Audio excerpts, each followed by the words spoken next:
Hello, everyone, and welcome to another episode of Fan Friction. I'm your host, Jack Shipley. Good to see everybody. Welcome to the show. We got a very special one for you today. If you haven't seen Screen Junkies Plus Fan Fights, you're going to see a big rematch for Redemption here today. So I would like to take a moment to introduce our three talented fighters. They are...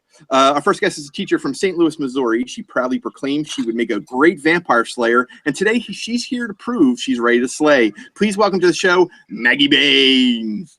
Hey! Welcome, Maggie. Thank you for coming back. You did awesome on your fight. You and I got to fight together. That was a lot of fun. So we appreciate you coming back today. Why, thank you, sir. Thank you for having me. Our second guest is a proud father who makes hip-hop music and reviews movies on his YouTube channel. We're going to need your kryptonite today if you want to take him down, because Jarrell Blue is here. What's going on, everybody? Welcome, Jarrell. Thank you. We got to watch yours. I didn't get to meet you in California, but really do appreciate you coming in. Thank you for being with us today. And finally, our last guest is from South Florida and walked away with the Screen Junkies Fan Appreciation Month Fan Championship. God, that's a mouthful. Yeah, it is. Today, he fights for pride to give the other contestants a shot at fan redemption. Please welcome the fan champion, Dan Hernandez. Hi, everybody. Good job, Dan. You had a great fight. I had the honor of losing to you in a speed round challenge, which was pretty awesome. But you did a great job and made us all proud. So thank you for joining us today. Thank you, sir. And helping us keep our facts straight today are our favorite hosts of BFF right here on the TUFF channel. It's Ashley and Joe Davis. What's up, guys? Hello. Happy to be here again. I'm glad I'm actually here today. Yes, Joe couldn't make it last week, so we're sorry we missed Joe, but we're glad he's here today. Guys, if you want to follow along on the conversation at home, you can use hashtag #ThisIsTuff, that's TUFF on Twitter. Ashley and Joe will be keeping an eye on your comments, as well as in the chat in YouTube. We have Tom from Odd Shape Panel is looking in on that to keep you guys in line, because we know you get all rowdy in there. So without further ado, guys, let's get started on the fight. Woo. All right, we're going to do round one. So round one is our current events round. So in honor of the release of the movie Fist Fight, which came out in theaters last weekend, we wanted to know from you guys, what is the best performance by an actor or actress in the role of an educator on TV or film? So it's a big one. We're going to start today with Maggie. Maggie, tell us what you picked. My selection, sirs, is the finest educator at one Hogwarts School of Witchcraft and Wizardry, and that is Severus Snape.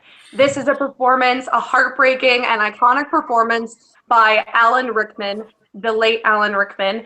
And this performance works on multiple levels across multiple films, as we know. First, as we were children going in to see the Harry Potter films as the perfect, stern presence of the fearful teacher, that opening scene in which we walk into a potions class with Harry, starting our magical journey, and we hear Alan Rickman declare how he can teach you how to bewitch the senses and ensnare the mind. He is the classic villain, and yet somehow not tired, somehow not that Captain Planet villain that he could dangerously fall into should he turn too cliche. He is creating a character that stands with you forever, and as the films progress, he becomes more and more complex, more and more sympathetic. And of course, as we know in the final film, there was not a dry eye in the house. There was not a single person who didn't feel the tragedy that was so embodied by this actor and could not have been embodied by anyone else. It is a perfect performance. It is Alan Rickman's best work, and he is the finest educator, the person who's taught us many lessons about magic. All right. Jarrell, you're going to get second crack here. What do you got for Best Educator? I'm picking Robin Williams in Dead Poets Society, John Keating. To me, John Keating is the ultimate teacher. He teaches everyone about, freedom, being who you are, embracing who you are. He inspires them outside of the school realm. He also teaches them that, it's about doing what you want and doing it because you love it. And yeah, that's what I have for now. All right. Wonderful. And Dan, who did you pick? I am going with William Daniels, who made the role of Mr. Feeney popular and warm our hearts. Mr. Feeney is by far the best representation of a teacher.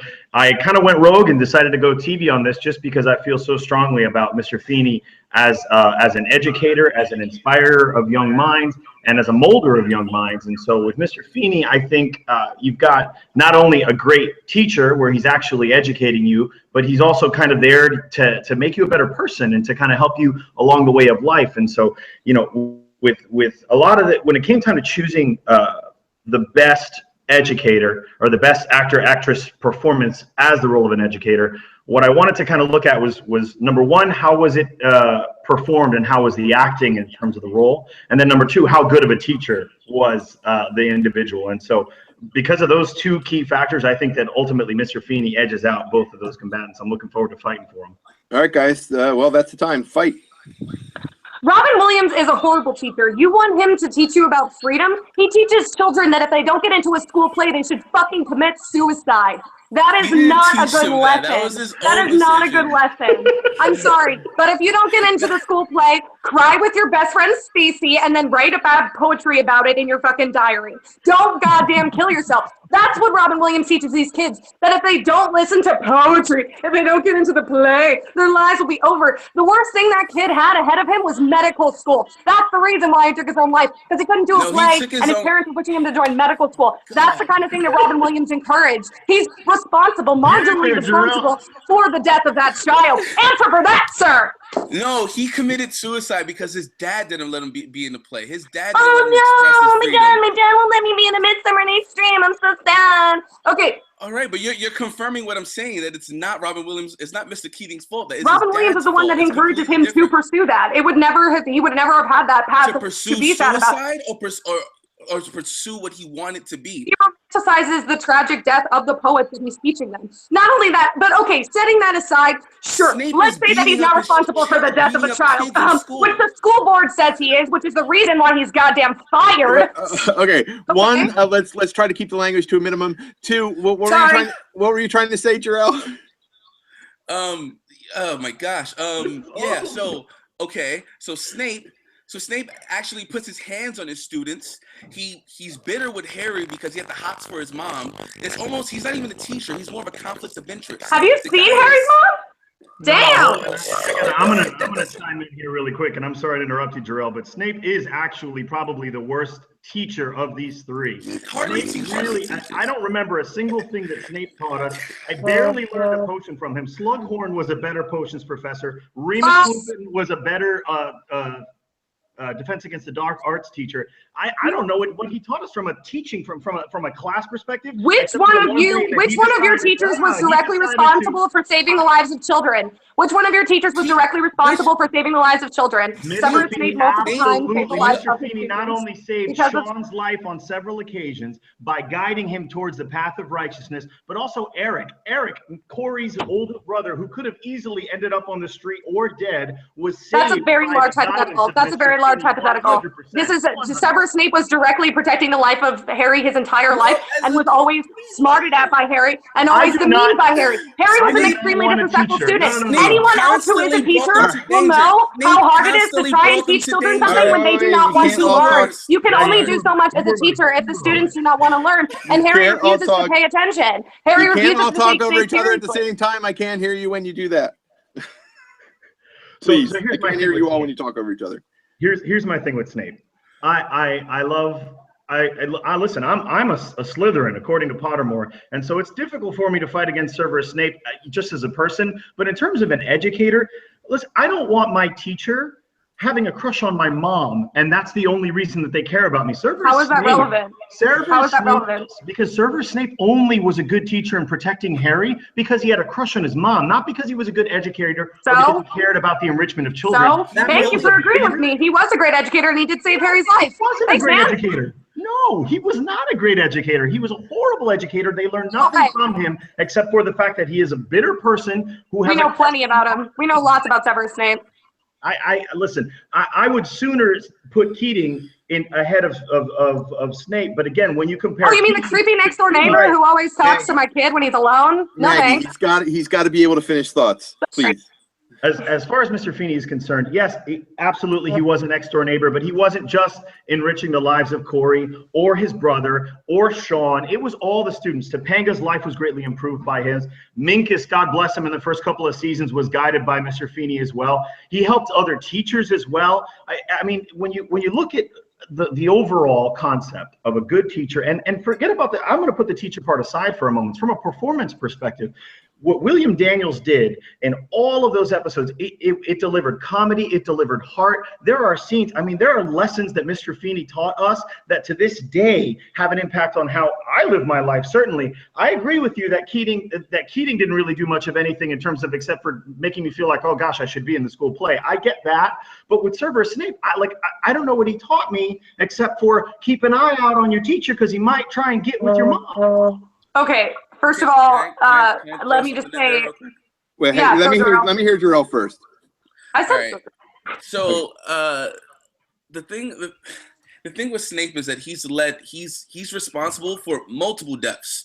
Where you're claiming Keating has one on his back, which is completely false. And in the movie, they state it was clearly his dad's fault and why he did what he did.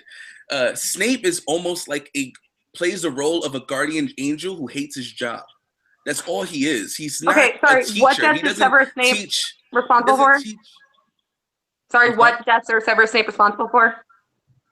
I don't have the names of the names. You said he's responsible for multiple deaths when he doesn't directly kill anyone besides Dumbledore, who Dumbledore uses Severus Snape in order to commit suicide so that his life can ultimately be saved. But he stands by as multiple people die. I mean, he stands there in the room in the big feast. Yes, which is the hardest thing that any of us can imagine, because he is truly in his heart a good man, which Dumbledore says and maintains constantly. Dumbledore says that Severus is a great man when no one else understands why, because he's maintaining that facade in order to infiltrate the Death Eaters and ultimately be the reason why Dumbledore can fulfill his self-sacrifice and why Harry lived till the last book and ends up saving the world and that is why Harry says to his child that Severus Snape was the bravest man I ever knew. Because the things that you're talking about are sacrifices that he had to make. He had to live with the fact that this child who he was protecting thought that he was a piece of garbage. He had to live with the fact that this child he had to protect hated him. And yes, he did resent Harry, but that's why he's a great teacher. Because he did try to teach him. What? Go back in the books, you go back in the movies, Harry's goofing off in class. Harry's talking. Harry's not paying attention. And you can ask any teacher. It is the most difficult thing in the world. You could be the best teacher, but you cannot ultimately teach a child who does not want to learn. And Harry, even though he's a child who's been born in the Muggle world and should have every reason to want and learn from this magical realm, especially potions, which can have implications of literally saving lives or creating wonderful things. When Harry actually applies anything in potions, it's in an act of rebellion by using the Journal of the Half-Blood Prince, which is also Severus's. The reason why he starts succeeding in that Slughorn class you mentioned is because he was using Snape's notes. Snape was still teaching him, even though Harry didn't even know it. And but beyond that's not that, an intentional decision. If Ron had grabbed that book, it just as easily could have been there. Severus Snape by far has the best performance. Alan Rickman by far, out of all these people, has the best performance. It's an Oscar-worthy performance. It's actually, in my opinion, an abomination that he wasn't honored. No one's doubting that Alan Rickman's a great actor. No one's doubting that. I'm just saying the character itself is flawed, and it starts off. Exactly.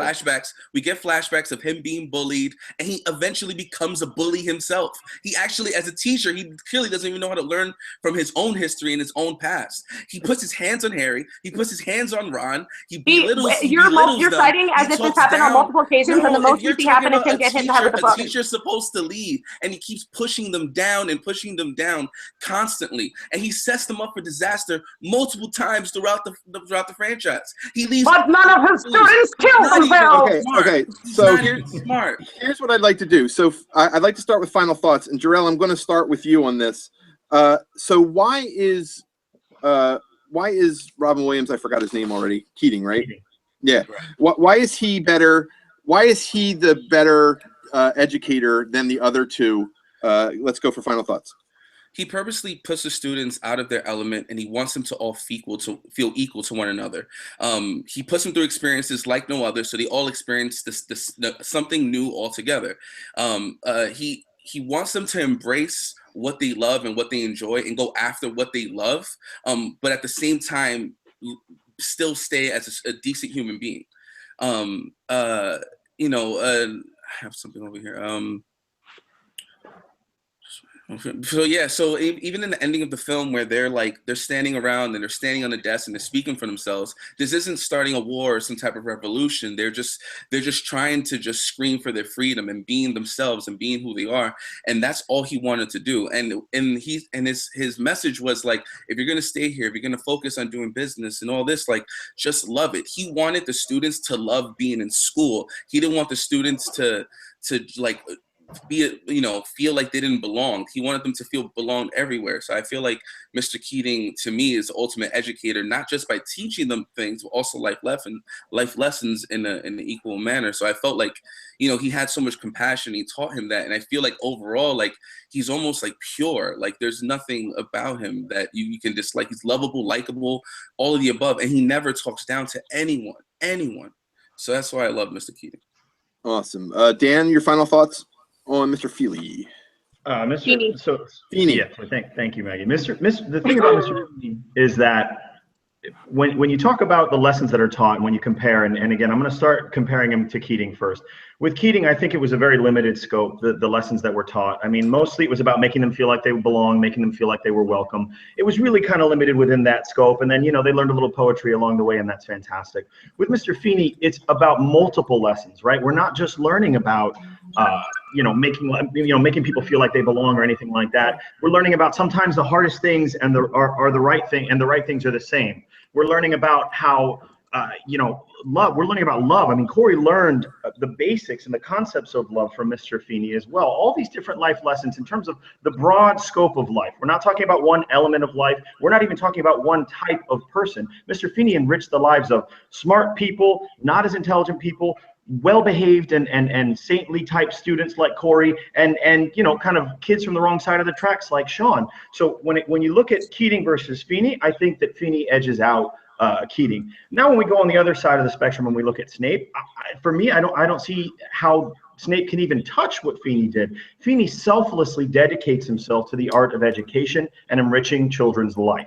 The only thing that Severus Snape does is, again, watch out for the kid of the girl that he loved more than anything, which I appreciate, but it's one kid.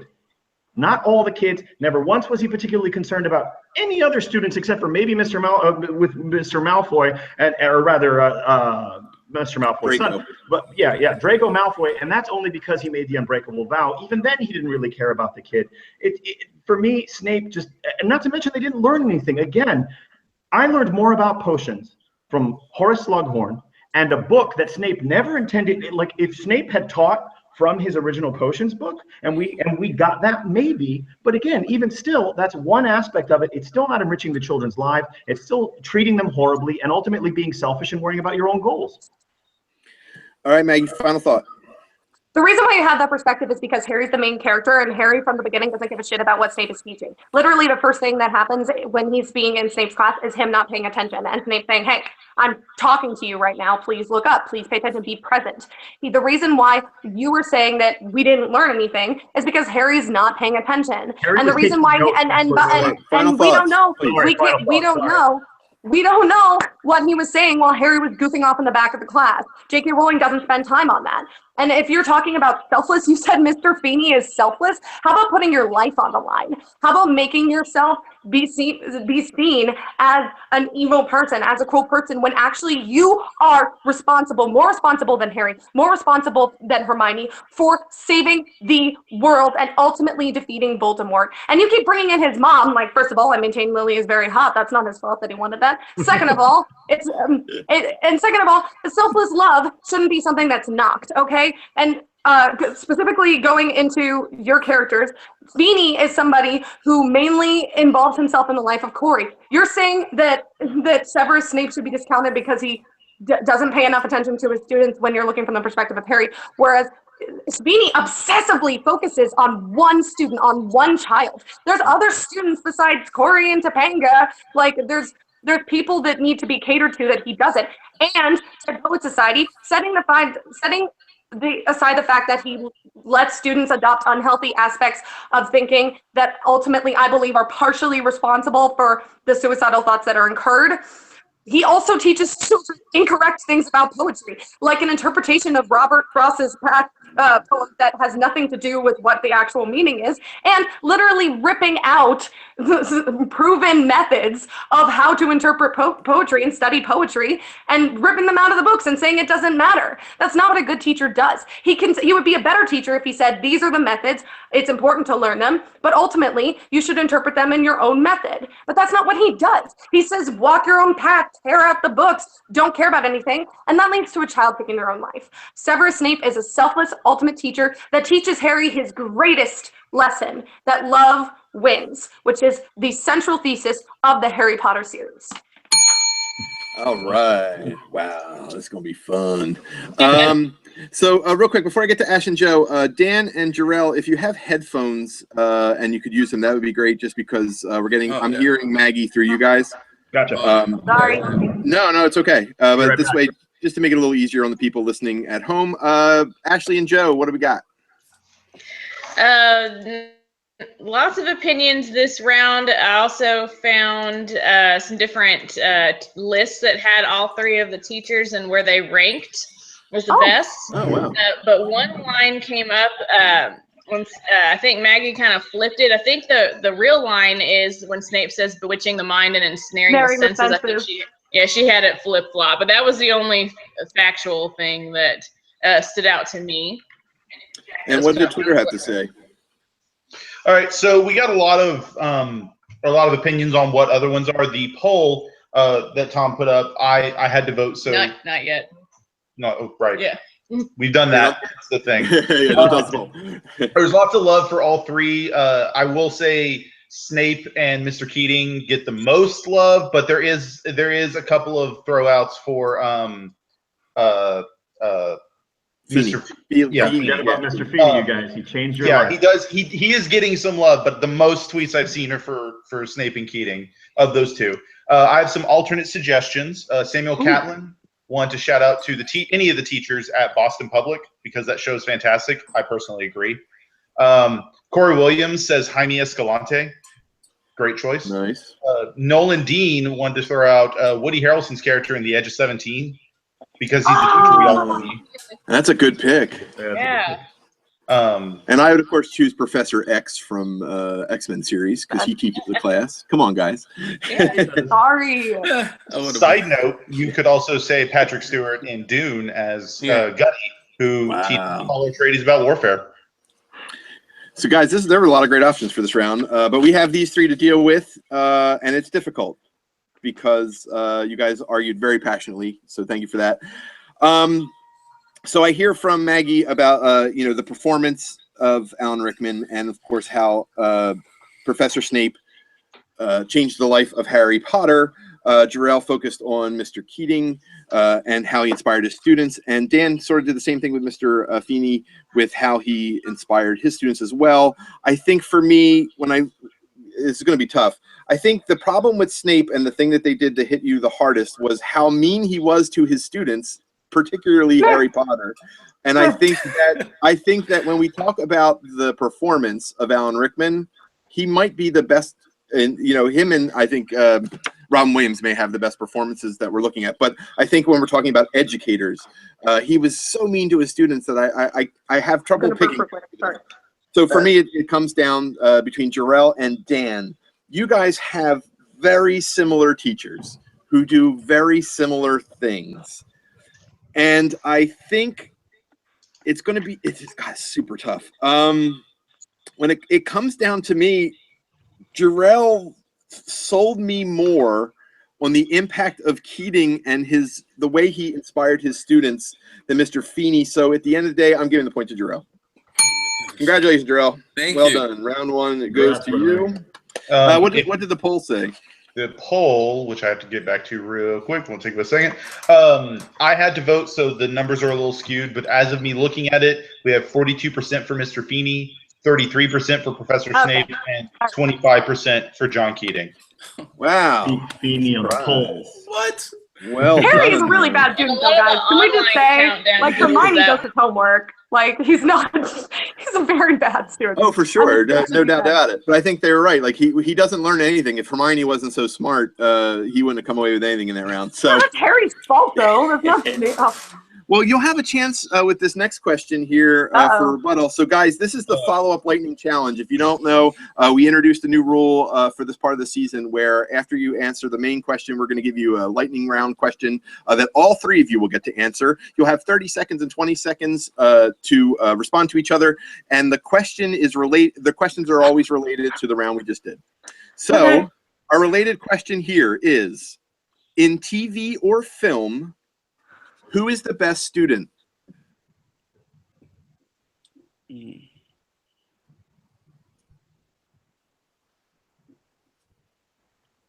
Batman and Batman Begins. Hermione Granger and Harry Potter. Okay. Granger, Batman. And Can we please get Granger v. Batman as the next major This is crazy. cinematic release? It's just Hermione writing think pieces about why Batman's bad for the city. And Jarrell is the only person left. Oh my god. I'm going to give you 10 seconds. Starting. Corey from Boy Meets World. Okay. Yay! All right, there we go. Nice. All right, guys, so you're going to have 30 seconds and then 20 seconds. I heard Maggie first with Batman. So, Maggie, you're going to have to go first. Time starts when you begin speaking.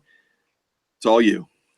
You want to talk about great students? Let's talk about a man, a legend, Batman, who learns the art of martial arts from a fine teacher with skewed morals, but takes those lessons and use them to save the city. This is a man who can disappear into thin air, who has learned these things and is able to not only master the art, but be better than his teacher, and use the tools that he's been given for the good of all of humanity.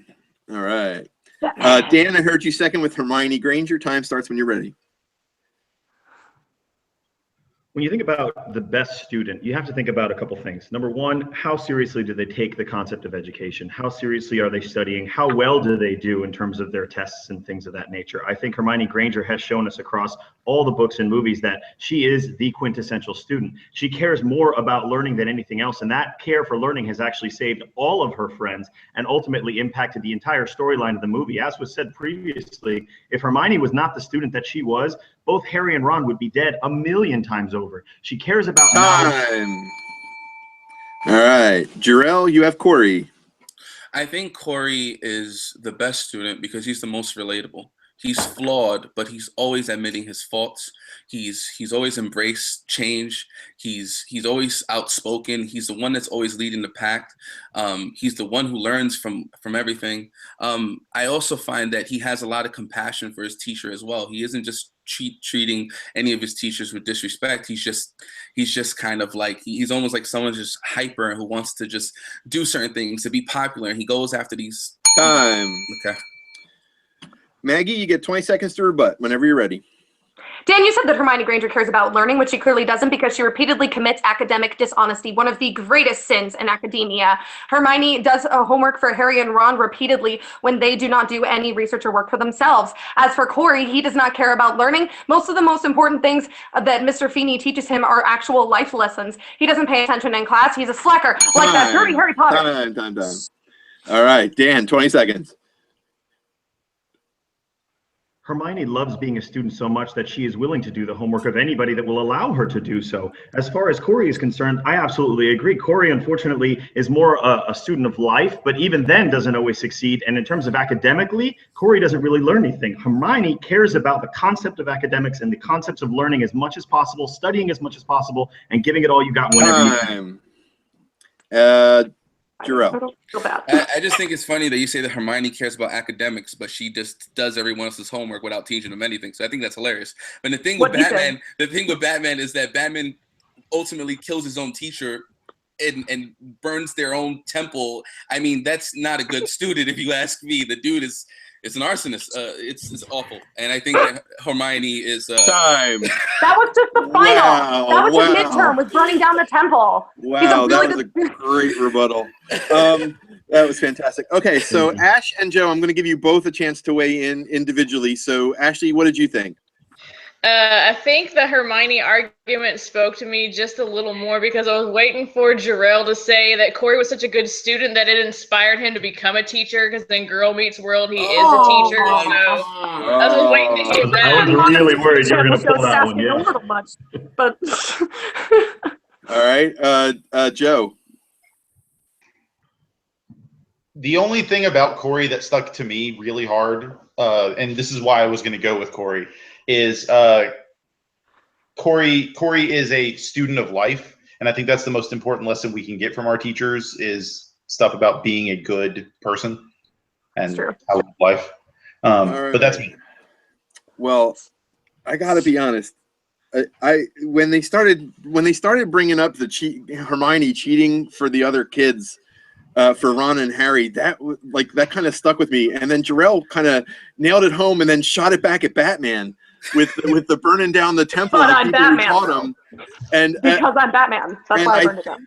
That had I heard a little bit more about how after Batman learned all that stuff, he became Batman, I think he would have gotten it for me. It was between Jarrell and Maggie for me, but Jarrell, I'm going to give you the point. So you are the winner of the first Lightning Challenge. I said exactly. It's what I heard, so I'm giving it to Jarrell. Jarrell, you've got 2 points going after round one. Well done. All right, awesome. Good job, Jarrell. That's crazy. All right, way guys, to turn it around. Way to be anti-Corey pro Corey. I like it. So I didn't say this at the top of the show, but if you haven't seen our show before, it's clearly about passion as well as creativity and the facts. So if you're wondering why one may win over the other, passion and creativity do play a part, and you can clearly see that in the first round. So good job, everybody. And let's move on to round two. Round two is our fan-submitted question. We put the question out there, and Dylan Berry at D_Berry21 came up with this question. It is, what is the best movie with a critic score of 50% or less on Rotten Tomatoes? So you guys were able to go out there and do your research, and you all picked great movies. Who did I start with the first round? Maggie? So Jarrell, you're going to start on round two. The movie I picked with 40-something% on Rotten Tomatoes is Basketball Diaries with Leonardo DiCaprio.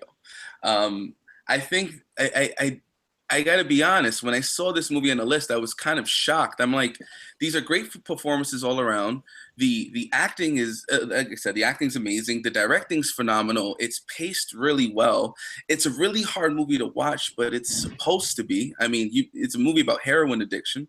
And then when you look at the Rotten Tomato critiques, no one can agree what's wrong with this movie. It seems like a bunch of nitpicky, random things. Siskel and Ebert even said that Leonardo DiCaprio had a terrible performance, and everyone else is like, Leo's the best, Leo's the best thing of this movie. And I'm like, it seemed like everything was just nitpicky, and I'm actually I don't understand why it has a rotten score on Rotten Tomatoes. So yeah, Basketball Diaries. All right, Dan, what did you pick?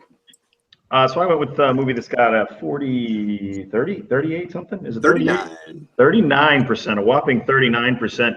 And that is none other than the asteroid epic Armageddon. This movie has everything that you could possibly want in a movie. It's got action, it's got adventure, it's got comedy, it's got romance. It crosses off all the boxes. I think that it really doesn't deserve the kind of score that it's received. I don't think that it's a 99% rating, but I certainly don't just think that it deserves to be below 50%. Visually, it's stunning, and a lot of great performances by some good actors throughout. So I'm looking forward to talking a little bit more about that one. Awesome. And Maggie? I picked one of, honestly, my favorite comedies of all time, Dracula Dead and Loving It, which has, not to brag, the lowest Rotten Tomatoes score here of 11%. This is Mel Brooks' comedy classic. Mel Brooks can do no wrong. He is a classic comedian. He has mastered the art of the parody film. And this is the only, sadly, team-up of the great late Leslie Nielsen and Mel Brooks, in which we see Leslie Nielsen play the iconic Dracula character. This is a film that is not only hilarious, and it is also hilarious that is hilarious. It's also a film that's highly intelligent. It's a film that picks up on the subtext of Bram Stoker's Dracula, of Victorian sexuality and the suppression of sexuality in the Victorian mind that led to the exploration of Dracula into the taboo, utilizing the theories of sexual connoisseur Michel Foucault, in that you can explore the realm of Dracula with lines such as, "But Lucy, I'm British," to which she replies, "So are these." It takes this subtext that you can intellectualize and talk, and that scholars have intellectualized for generations since Bram Stoker's classic was published, and it actually brings those subtexts to the surface in a way that no other Dracula adaptation has done, and makes it freaking hilarious. Not only that, but the characters are finally brought to the screen in a visual way that honors the actual novel and its originality and the reason why it's iconic and beloved today. We dropped an iconic, there it is. And I think that it is criminally underrated and should be marked, just aside Spaceballs and Blazing Saddles, as social commentary and artful comedianship, sir. That is okay. So as we begin the argument of this round, and clearly there's some things to be said, just remember, try not to interrupt each other too often because of the way Google works. But guys, go ahead and fight. Listen, with Dracula Dead and Loving It, again, I'm not saying that it's not an enjoyable movie, but when you talk about Blazing Saddles, when you talk about Spaceballs, it's like a whole nother world. And I really do think that Dracula Dead and Loving It is one of the weaker of that genre of the Mel Brooks era. And so, again, to have it, the argument is about what's the best movie that sits below 50%. Comparing the movies. Of these three movies, there's only one movie that I watch every single time, and most people watch every single time it's on television. And the reason they do so is also because it's on television so often, and it's kind of a self-fulfilling prophecy in that, and that's Armageddon. You cannot help but put that on and watch that and enjoy it. Again, Bay does an amazing job. Visually, it's such a fun watch. You've got Bruce Willis doing a great job in there. You've got Ben Affleck, with his little animal crackers. And the good thing about this movie, animal crackers for the win.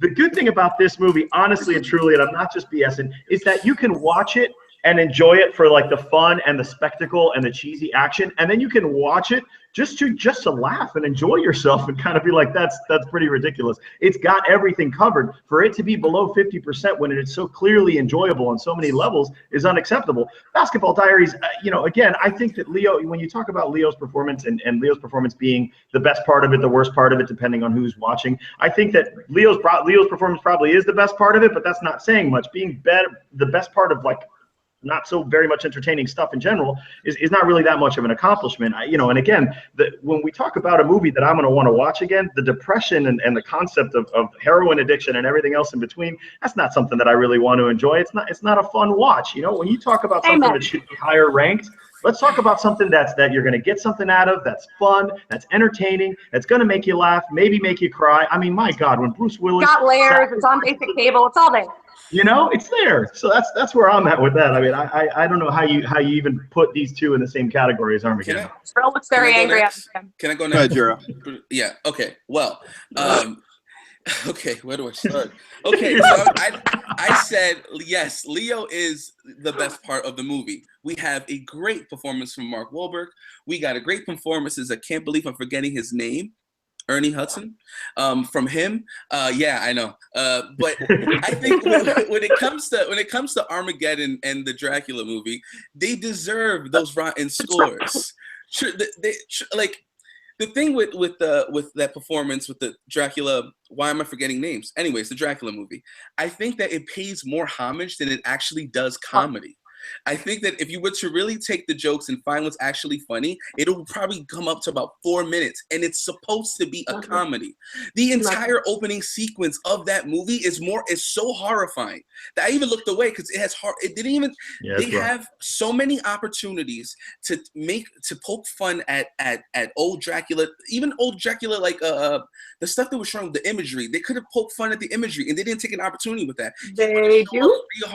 No, they don't. That whole opening Leslie Stevens. What about the sight gag where Liam Neeson, where Leslie Nielsen takes off his hair? No, the famous white head, and he takes it off like a helmet and puts it on. They play there's plenty of jokes. What about the image of the three brides of Dracula writhing and coming towards Jonathan, to which you reply, my God, what on earth are you doing to the furniture? That's hilarious.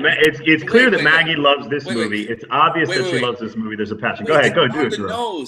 It's on the nose and expected. We all said that joke. And there's so many. The thing is that tonally, it's so screwed.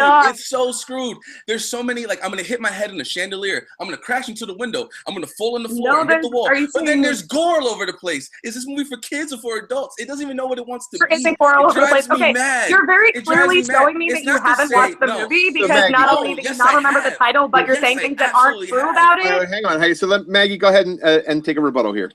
Sorry, you're very clearly telling me right now that you haven't seen the movie, because there's not the gore in it that you're talking about, the fact that it's scary. It's just not, it's not in there. When you're talking about the one scene that is extremely gory is hilarious. It's when they kill Lucy, which you didn't reference when you were mentioning gore, which it's when they have to stab her and all the blood comes out, and Mel Brooks as Van Helsing says, well, she just ate. And they have to, and he's like, she's almost dead. And he has to stab her again, and the blood goes out. And he steps out from behind the crypt where he was perfectly safe, and he's all clean. And he's like, everything in life is location, location, location.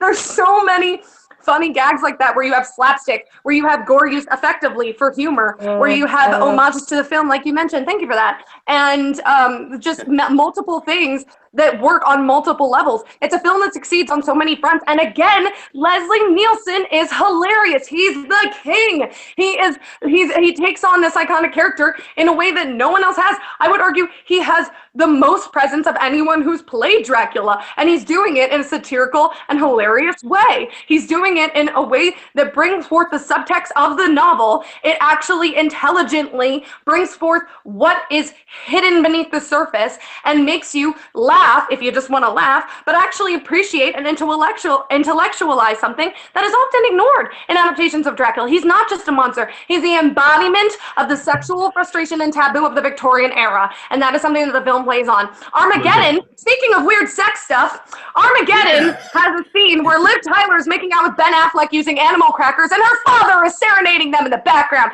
That's some Electra-complex shit. I don't want to watch that. I don't want to watch Liv Tyler get boned to her father softly singing, I don't want to miss a thing. Side note, Dan, thanks a lot for choosing this movie and getting that song stuck in my head for 2 weeks. You're very welcome. I think that we need to look at Armageddon objectively as a, like, sure, it's on basic cable a lot, but that's not an argument. It's sure it's on, but Fast and Furious is on, and the remote control's over there. I'm gonna watch that. Doesn't mean it's good. Go ahead, Dan. Let me hear what you were gonna say. The argument that it's on basic cable a lot is not the argument I'm making. The fact is, it's on basic cable a lot because the people that decide programming know that the audiences at large want to see this movie and will watch this movie and over again. When you talk about syndication, when you talk about things that get played over and over again and get repeated, that's done scientifically based on number of views and the amount of people that the audience is drawn in. And so for Armageddon to be played as frequently as it is, that's an indication of the mass world out there saying, hey, listen, we like this and we're going to watch it. I love it when it's on TBS and USA and TNT all the time, and we're going to keep watching it as long as you put it on. As far as these other movies, they don't hold up. They're not as fun to watch. It's not as entertaining to rewatch. You can rewatch Armageddon 1,000,000 times and get something different from it every time. I think that you're attaching a personal love for the Dracula movie, as my boy Jarrell likes to call it, because at the end of the day, you care about it, and that's great, and it impacted you, and that's fantastic. It's the goal. You talk about the world. Nobody even, I guarantee you, if you ask anyone on the side of the street, they're going to say to you. No, but at the end of the day, we're talking about, it's not necessarily about quality or populace or whatever. It's everyone's got their own argument. You know who didn't like Armageddon? Ben Affleck. Listen, Ben Affleck turned over a phenomenal performance. He may not have enjoyed filming it because the process was a little complicated, and Michael Bay could be a little difficult to work with. The plot was heartfelt. When he said, why would they hire drillers? Why would they hire drillers instead of just training astronauts how to drill? To which Michael Bay replied, go F yourself. Sorry, no more cursing.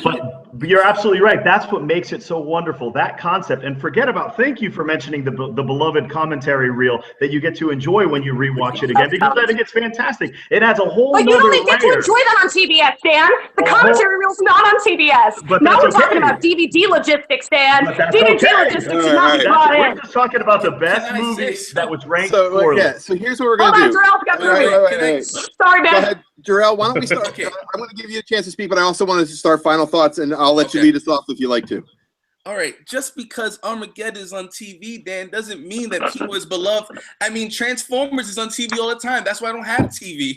I just don't watch TV because Transformers on every damn channel. That doesn't make it right. It doesn't make it right.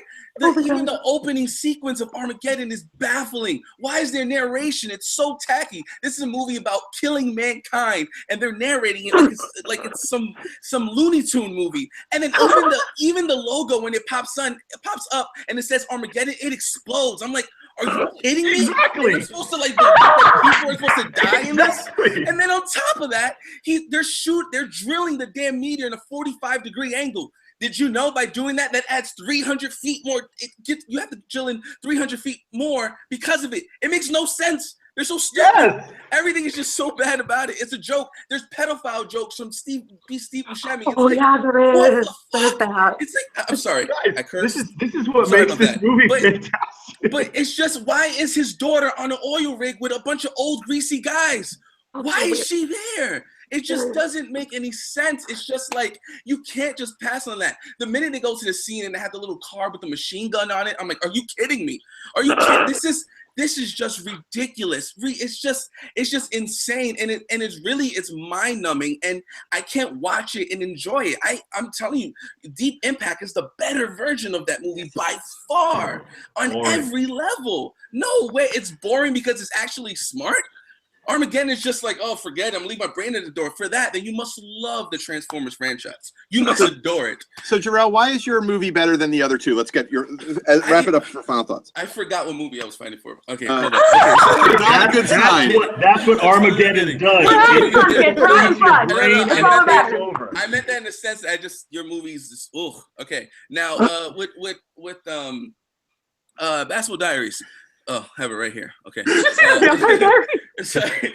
Oh, Basketball Diaries. No. It was because my points. I already used all my points from all this blabbering. But I think out of the three, Basketball Diaries is the only complete film that understands exactly what it wants to be, and it conveys that message. Is it meant to be rewatchable? No one's gonna pop in a movie about a heroin addiction and like, oh, I can't wait to watch this. Just enjoy this movie. It's not for that. It's supposed to be realistic. We have a lot of movies that we love and adore.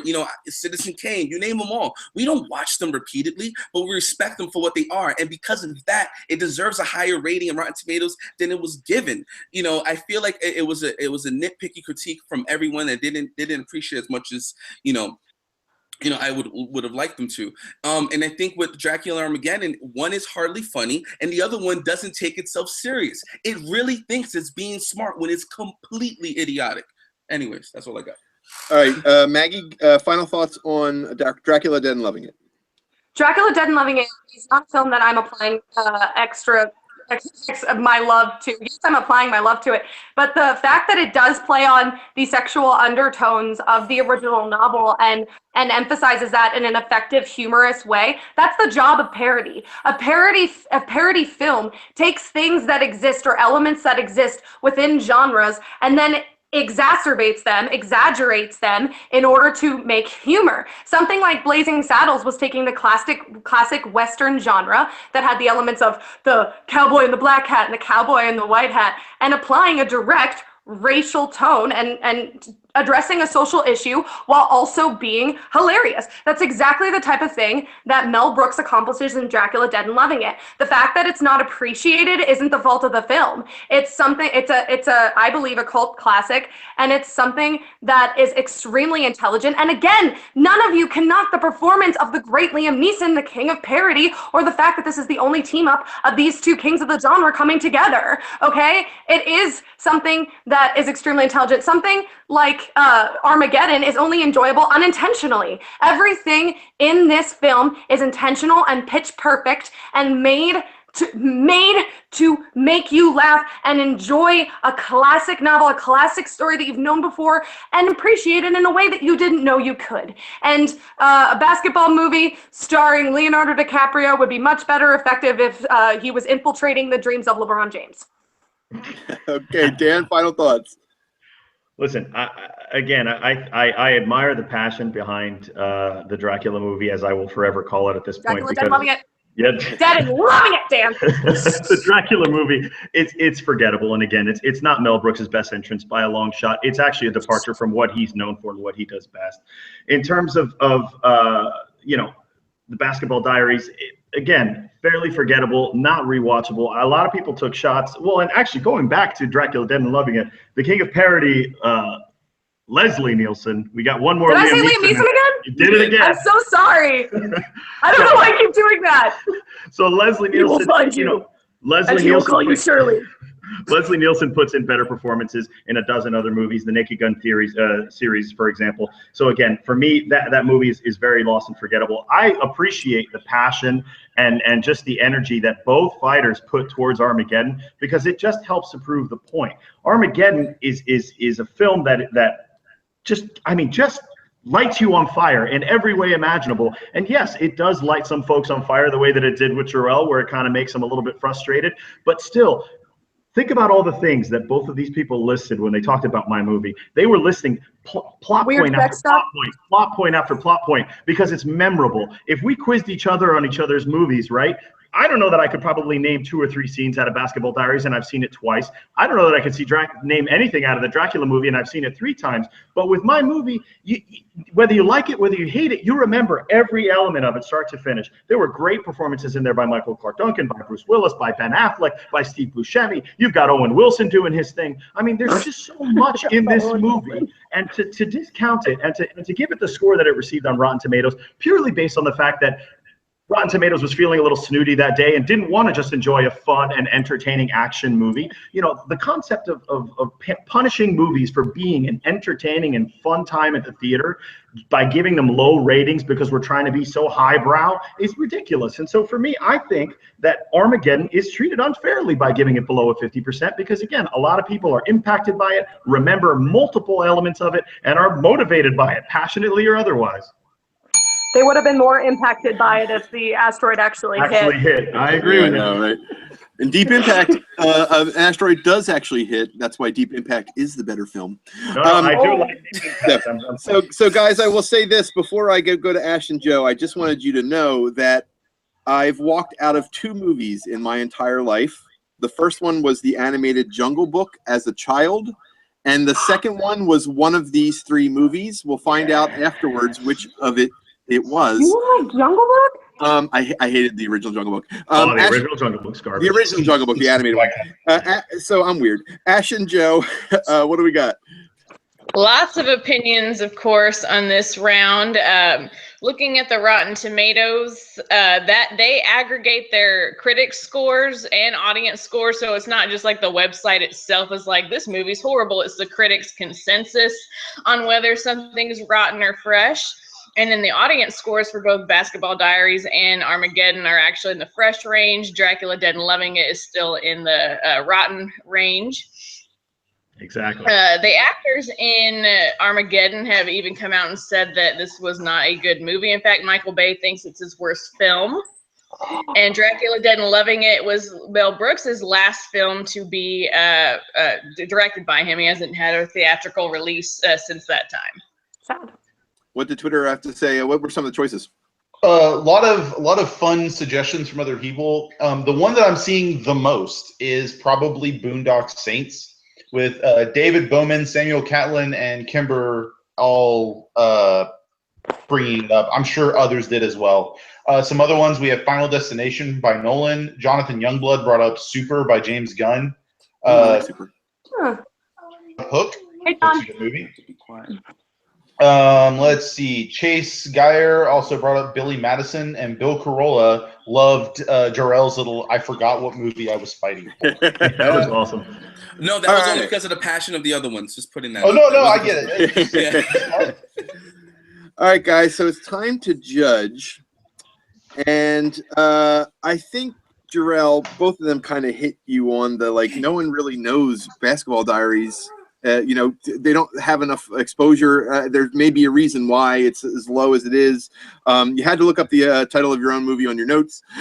So for me, it came down to Armageddon and Dracula Dead and Loving It. One of these two films I walked out of the theater on, which is surprising because I'm going to give the point to the person who picked it.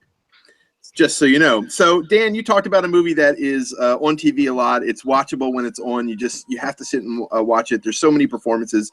Maggie, you brought up Mel Brooks, Leslie Nielsen, and the comedy, and how it was a parody, meant to be a parody on Dracula and the mythology of Dracula.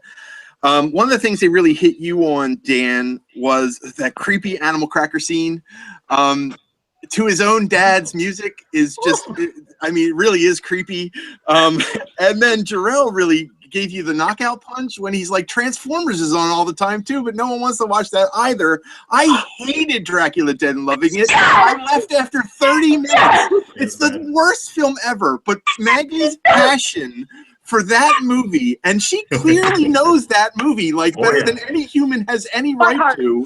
Okay. So this one, I gotta be honest, I'm giving it to Maggie. She gets the point. What was the poll?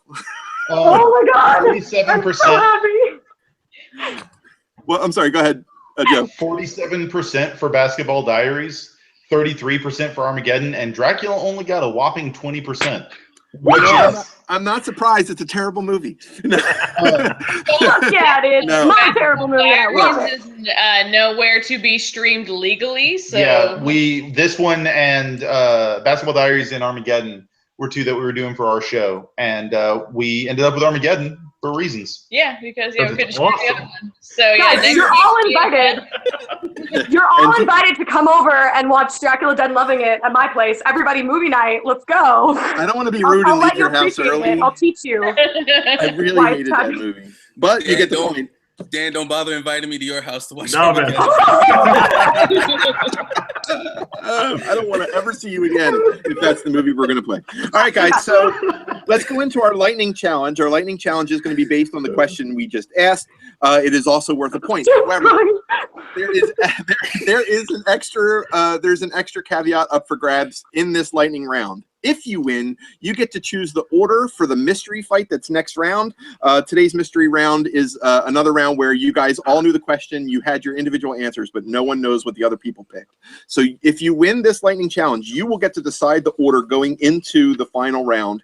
So today's second lightning question is, this is an either or question, so I'm going to list you out three things, and then you're going to yell out one of the three. Okay? Okay. So this should be fun. We're good at yelling. What is the best? Oh, sorry, that's the same question. Which of these movies that are rated 50% on Rotten Tomatoes for critic score is the best? Robin Hood, Prince of Thieves, Death Becomes Her, or Dragonheart? Robin Hood, Prince of Thieves. Okay, Maggie. Dragonheart. Okay, well, I heard Dragonheart from Jarrell, like more clearly first, so I'm going to give that to Jarrell. And then Death Becomes Her will be Dan. Looking forward to it. All right, so 1, 2, 3. All right, this should be interesting. Maggie, I clearly heard you first. You got Robin Hood, Prince of Thieves. Time begins when you stop laughing. No, time begins whenever you're ready. Robin Hood, Prince of Thieves is an unfairly maligned fun adventure classic. It is a beautiful romance starring the handsome Kevin Costner, who is your bad boy who steals from the rich to give to the poor. He's the folk hero embodied that we all know and love from the medieval times. That is the people's champion. He is the Rock of England, and he is there to help out his fellow man. The Rock of England. I stand by it. Jarrell, you have Dragonheart. All right, so Meg Ryan is one of the most boring actresses in the world. No offense to anyone who likes her. And Dragonheart was probably her most entertaining role, including Dennis Quaid. I really enjoyed it from both ends. I think it was It was awesome. I love dragons and stuff. It was fantastic. The thing with Robin Hood, Prince of Thieves, is that it makes more pop culture references than it does with Robin Hood. I feel like it doesn't completely embrace the theme that they're going for, and I kind of feel like they missed a lot of jokes. And Dave Chappelle is kind of trying. Oh, you're thinking of. Hang on. All right, Dan, you have Death Becomes Her. Death Becomes Her has Meryl Streep. Death Becomes Her has Goldie Hawn. Death Becomes Her has Bruce Willis, all turning in hilarious performances. Visual effects are hilarious. I mean, there's a lot that movie has to offer. You can tell with Dragonheart, beyond the fact that there are dragons present, there's very little else that's exciting about that movie. Meg Ryan's performance aside. With regards to Prince of Thieves, I mean, Kevin Costner's accent distracting, Morgan Freeman wandering about. That movie does less for Robin Hood than Prince of Thieves or the Fox. All right, Maggie, 20 seconds. Real quick, Darrell, you were thinking of Robin Hood Men in Tights, not Robin Hood Prince of Thieves. Oh my God. Robin Hood Prince of Thieves is the movie starring Kevin Costner that is a great romance. Besides just being a fun action adventure, it's a really genuinely good romance story. It's the only Robin Hood adaptation that takes the story between Maid Marian and Robin Hood and makes it more than a stereotypical princess rescuer type thing. It actually goes deep into the romance. And amazing song by Brian Adams. Everything I do it for you. Time. All right, Jarrell. All right, I've never seen. I think I've seen Dan's movie and completely forgot it. I know nothing about it. The one with the Kevin Costner one it's funny because I remember Kevin Costner. They had toys, and my mom got me toys, and I remember they were just repainted models of like these other toys. It was a complete disaster. Yes, it really was. And I remember that movie being extremely boring, and it had Alan Rickman in it. Correct? It was. It does. Yeah, it does. And it just wow! I can't believe I forgot about that movie. Time. Dan. This whimsical concept of two women fighting over the same man and taking a potion to bring themselves back from the dead and fight one another to win him back while maintaining their deteriorating bodies. I mean, what's more interesting than that? A Robin Hood story that we've heard 1,000,001 times told by Disney better and comedians better, or a story about dragons that is absolutely forgettable? For me, time. All right. Joe, what are your thoughts? We're getting some interesting facial expressions from that section right there. So here's my issue: is I heard a lot of really good reasons why each one is torn down, and that's really all I'm at right now. Like I didn't really have a strong, other than like a good cast description in Death Becomes Her. I didn't really have any good reasons for the other ones because all I really heard was stuff being torn down. Oh, that's like arguing Steven Tyler in Armageddon. Yeah. So, Canadians' own Brian Adams. But I kind of don't want to vote Death Becomes Her because it's also a personal favorite of these three. But that was the best argument that I heard was from Death Becomes Her. Okay. Ash? I kept hearing Meg Ryan and Dragonheart brought up, but she's not in that movie. Like, he was married to Dennis Quaid, and she was at the premiere, but like I don't see her in the cast list unless I'm reading the Internet Movie Database wrong. And I'm defending movies I hardly saw. I think the only one I really saw was Robin Hood. The other one I was like, oh God. And I've seen Dragonheart, so yeah, like I don't remember her being there. I just ran with you. We love you the way you are. Yeah, see, I just tried my best with what I had. I just ran with it, brother. So this is where fact checking comes in to knock someone down. So Ash, who did you pick between the other two? I think I heard Maggie say more things about her movie when I was like trying to fact check and listen at the same time. She was able to take down some of the false things that were said about her movie. So I heard more things about Robin Hood. So we got one for Death, one for Robin Hood. So again, we're no help. No, it's okay. It's also between these two for me. The thing about Robin Hood, Prince of Thieves, is that I heard her whole first argument was mostly about the character of Robin Hood, but not the character of Robin Hood in Robin Hood, Prince of Thieves. But with Dan, I heard not only who's in it, I heard this. What is the story about? Why it's a good movie? So for me, Dan's going to get the point and the bonus going into round 3. So good job. Oh, I thank still God. maintain everything I do it for you is effing great. Sorry, It guys. is. It is. I also love how we worked in Mel Brooks twice in a row. It happened accidentally, but I'm happy We about it. have. All right, guys. So going into round 3, Jarrell, you have 2 points. You are guaranteed a spot, I believe, mathematically, in the Lightning final face-off. So good for you. Maggie and Dan, you both have 1 point. So this is a pivotal round for you. Remember that round 3 is worth 2 points. So this is going to be a tough one. Dan, what will the order be for round 3? We're going to go ladies first, Maggie, followed by Jarrell, and then myself. Okay. Got it. Maggie will go first. Okay, guys. So as you all know, round 3, the 89th Annual Academy Awards will air tonight on a channel. Yeah, you'll be able to find it. You're going to find it. I'm pretty sure you'll find the Oscars if you're looking for it. Which Oscar winner for Best Picture did not deserve to win? Which nominee from that year should have won? That is the question we're asking. So Maggie, you are going to get first crack at this one whenever you're ready.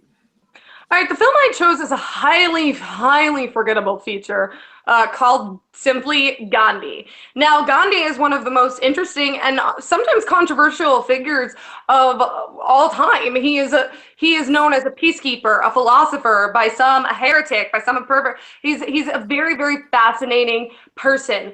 And the film stars Ben Kingsley, a great actor who actually looks a lot like Gandhi. But the film itself doesn't do anything interesting with him or his life. It's highly forgettable. And that was nominated the same year as Steven Spielberg's E.T., a film which has had a lasting and constant impact on popular consciousness and pop culture from the moment that it was created, from the uplifting and unforgettable score to the characters to the modern effects that were revolutionary for the time.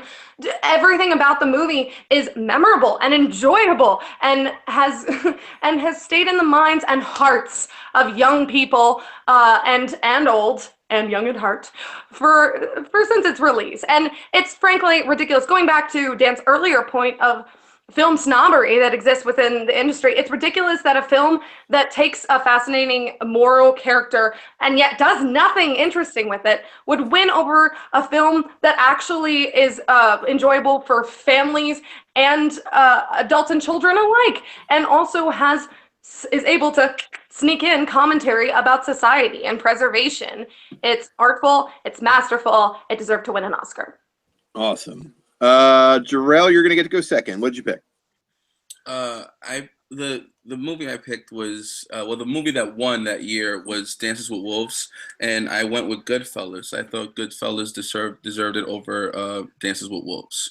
I think that one of the things that maybe I could be wrong, but I think the Academy chose Dances with Wolves over Goodfellas is that there is no real good guy in Goodfellas, and I think that was kind of the point of the movie, and I feel like they kind of missed the point, where Dances with Wolves is like, you know, it gets almost everything completely wrong. They have this fantasy hero that's really what it is, and it's 3 hours. It's stretched out. They even have the nerve to make an extended edition of the movie, and I don't see anyone going back to it. And I think that in time, it lost how relevant it is because now it's stuck in that same place with like Ferngully and Avatar. Like it's bunched up with that, and it lost how good it was. With Goodfellas, it's still it's still standing the test of time because there have been other mobster movies that released since then, and Goodfellas is still the #1 to everyone. So I feel like Goodfellas, even at that time, regardless of what happened later on, should have won the Oscar for Best Picture. All right. And Dan, which were your movies? So the winner for my year was Shakespeare in Love, and the movie that I think deserved to win was Saving Private Ryan. Shakespeare in Love is essentially nothing more than a new take on a romantic comedy, It doesn't really do anything for the genre. It's not well acted. It's not well shot. It's not well directed. I mean, it's just that the movie itself really did not represent anything about the pinnacle of cinema. And when we're talking about the Oscars, that is what the Oscars is supposed to represent. When you look at Saving Private Ryan, you have Spielberg doing what Spielberg does best. He's shooting a story, a heartfelt story that keeps you there the entire time. I mean, it grabs your heart from the moment the movie starts. I mean, you've got veterans that literally had to walk out of the theaters because that Omaha Beach scene was so moving and so true to form that they were worried it was going to trigger their PTSD. So for a movie like this to be snubbed or to not win over something like Shakespeare in Love. I mean, Gwyneth Paltrow with her British accent, which now we have that movie to thank for her doing that British accent all the time, even though she's not actually British. I mean, it's a travesty. When you look at Dances with Wolves. I mean, I think that Dances with Wolves actually was an entertaining movie, and I think you listen to things like Ferngully and Avatar, and those were inspired by Dances with Wolves. One could argue you wouldn't have those movies were it not for Dances with Wolves. So I think that to write it off as a movie that ultimately didn't deserve the Oscar, I think is not necessarily fair. Goodfellas was entertaining. There were some good performances in there, but it's a mob movie. I mean, it's not super complex, and I don't think that it necessarily elevates the film genre.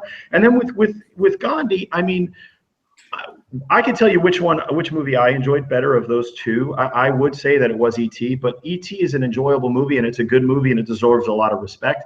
Is it an Oscar movie? I don't think so. It's a boy and an alien, and it's a cute story, and it's again well shot and a good story that's told. But when you compare it to something that's actually based on true events and a real character in history, I think to put something like a movie like that ahead of Gandhi, I think Gandhi was long, but I think still entertaining. I think when you look at my choice, the disparity between the two, what won and what should have won, is, I mean, the gap is insurmountable in my opinion when you compare it to the other two arguments. All right, guys, fight it. Okay, real quick. I just want to say we're dealing in our choices with Native American respect and accuracy. We're dealing with the Holocaust and World War II, and we're dealing with Gandhi and Indian independence. So it's just opening statement of we respect and love all All of people. it. We're talking about movies here, kids. Just movies. All of it. And here's the thing about Dances with Wolves. I think that although it is somewhat problematic, I think that the film itself is something that's bringing attention to an issue that is necessary to bring attention to, and does it in a way that enables people who may not necessarily pay attention to that social problem, social issue of all the things that have faced Native Americans in the past and still face them today, and gives them an avatar, gives them a person to step into this situation with and empathize with the Native American people. Mm-hmm. And I think that that's actually quite effective. I think that for the time, the fact that it won an Oscar is actually pretty great. I think that if we look at how far we've come with Native American relations and bringing attention to the issues that they still face, that it is important that film won an Oscar. And even if it may not have done everything just right, it is completely it is completely okay. And as for Saving Private Ryan, I think that film is excellent, and that we can't deny it. But here's the thing: if we're comparing that to something like E.T. is something that doesn't just speak to one historical event. It's something that transcends time. It is firmly rooted in its era and the cultural era that it was filmed in, but it is something that is enjoyable for all. It has memorable lines. It has memorable action. It has memorable sights and shots that you can't forget. The E.T. in the bike basket floating in front of the moon is Hollywood. It is one of the most iconic ever images of all time. And none of your films have something like that transcends time, that transcends era, that appeals to all, that everyone can understand. And if we're talking even bringing in the social issues that all of our film choices do involve, what is more unifying than the experience of childhood, of feeling isolated, of feeling frankly, alien, which is why Elliot and E.T.'s bond speaks to all of society and speaks to so many people. The fact that they are so connected, that when you hurt one, you kill the other. It is a beautiful metaphor, frankly, that we have this militaristic force that's saying, don't do this, you can't do this, this is an alien, this needs to be dissected, this needs to be studied, destroying this child's life, literally killing this child, Elliot, because of what's happening to E.T. It is a beautiful metaphor for what happens in childhood when we control, when we suffocate, when we stifle. And again, that shot, the aforementioned shot of E.T. flying against the moon, it is so uplifting. It is so promising that we can fly, that we can soar, that we can be free. And then ultimately, I want to interrupt real quick. What? Because I want to also hear from Jarrell and Dan here. Yeah. So I need to hear more about the Goodfellas and why is it better than Dances, as well as Private Ryan and Shakespeare. So the sentiment that she said that it was good that they made a movie like that to put that in the forefront and all that. Well, there was a documentary called The Real Undrum, and they actually interviewed like actual Native Americans, and they didn't really were too fond of the movie because they made the tribe seem really stupid. They were just running into Kevin Costner, just shooting them, and they were just like, come on, we are built for battle. We've trained. We wouldn't do something like that. And he felt like that was like disrespectful. The other thing too is that the movie even has like little quotes in it and some narration, I believe, where they kind of treat the Native Americans like they're in the past, like they don't still exist, like that they're not here anymore. And I think that was a big problem. And in that documentary, they touched on that. So I don't think it was that accurate. If anything, with everything that's going on now, it's become less and less relevant. And that's why I can't agree with that sentiment, where I feel like Goodfellas, for the movie that it's trying to be, it's still the best mobster movie there ever was, and I would stand by that. No, sir, Godfather Part 2. But I mean, but if you're looking at performances all around, from Ray Liotta, Joe Pesci, and De Niro, like they all are standout performances. No one's outshining the other. It's because they're equally that good. There's not a single character in there that you're not interested in. The movie that's that long, that could pace, that paces so well as it does, and keep you interested from beginning to end. You don't pay attention to runtime with a movie like that. And and I felt like it handled itself great and masterfully, and the fact that it's timeless speaks to that. And but I would discount it because it's definitely not timeless, and the performances aren't as powerful as the kind of even childhood performances that we have in something like E.T. that launched the career of one Drew Barrymore. I think that it's very impressive. And where I would discount that a little bit is that I think that Saving Private Ryan and E.T. both did more culturally, for sure, and have had more of a lasting impact, and also effects-wise in what they can accomplish as a film. You unfortunately didn't mention the amazing one-shot that we have in Goodfellas that took multiple days and multiple tries.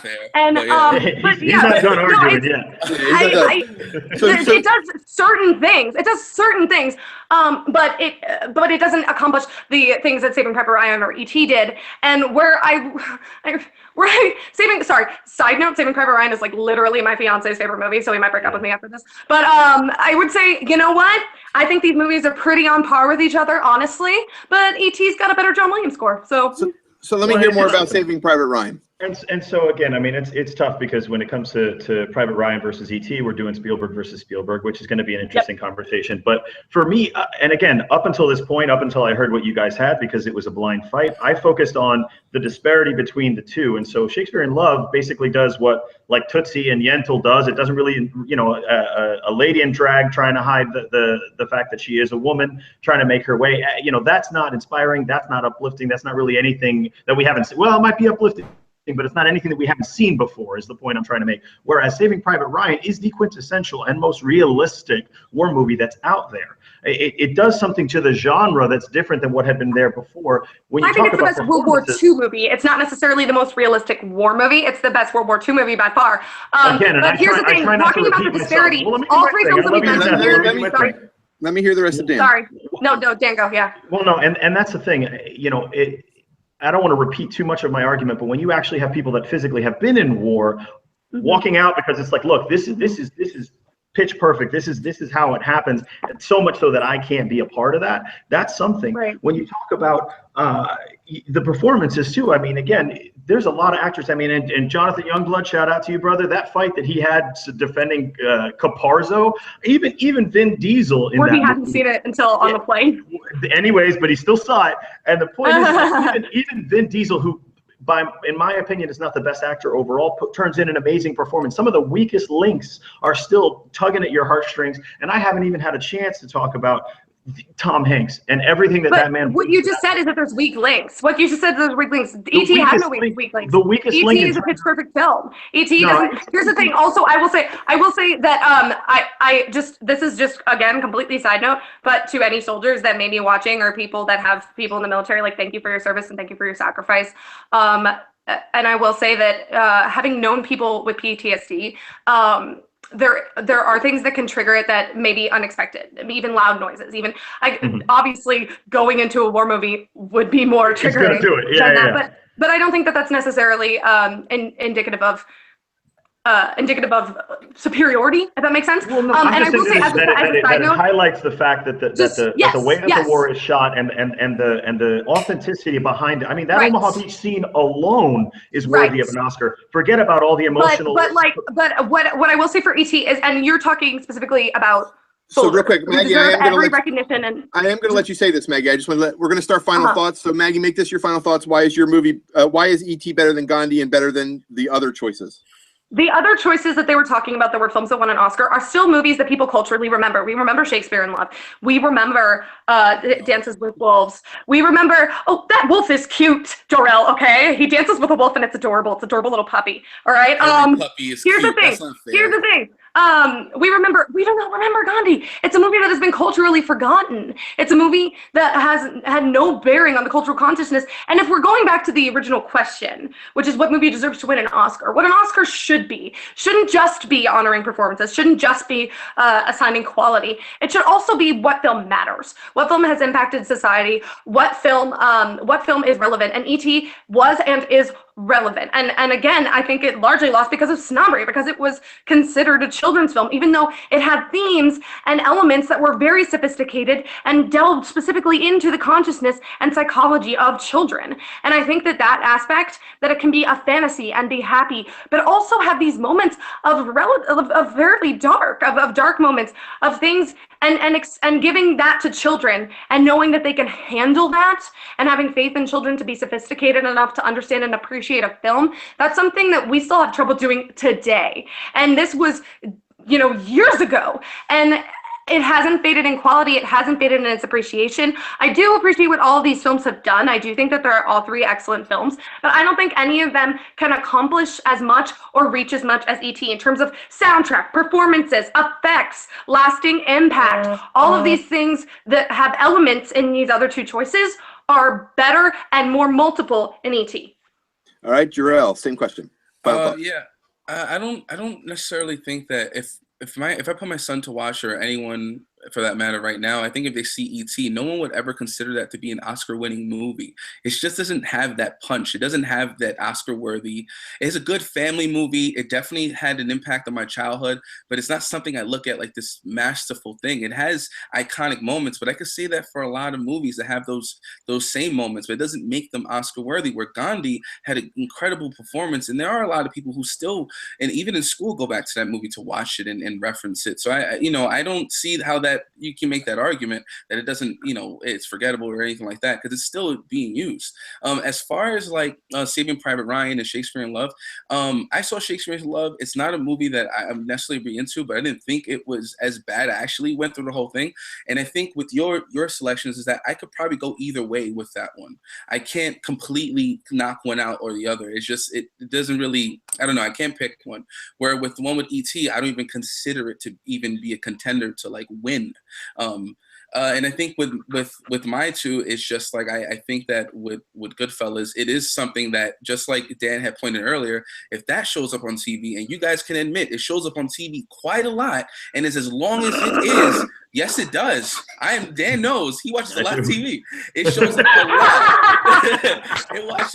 It comes up a lot, and people sit through that regardless of how long it is. And that should say something about that movie, where Dances of Wolves is kind of like the more people are learning about Native Americans, getting deep into that culture, they can see how that movie is a little off-putting and doesn't actually work the way it was intended to work.